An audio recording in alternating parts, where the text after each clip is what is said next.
Nandito tayo guys sa ano na to, pinaka well known dito sa Bukidnon, itong ranch na to. Parang New Zealand din ang dating, pero kailangan pa talaga nila i-develop.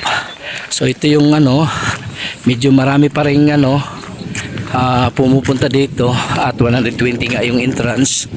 Mayroong kabayo, pwede ka mag-rent. Hindi ko na tinanong kasi hindi na lang tayo sasakay. Mahangin naman dito at mapuno. Tingnan nyo yan, oh. Meron ding lake at medyo mainit lang. Magdala kayo ng payong at sombrero, medyo mainit kasi. So may doon, ano ba eh? sa May balay.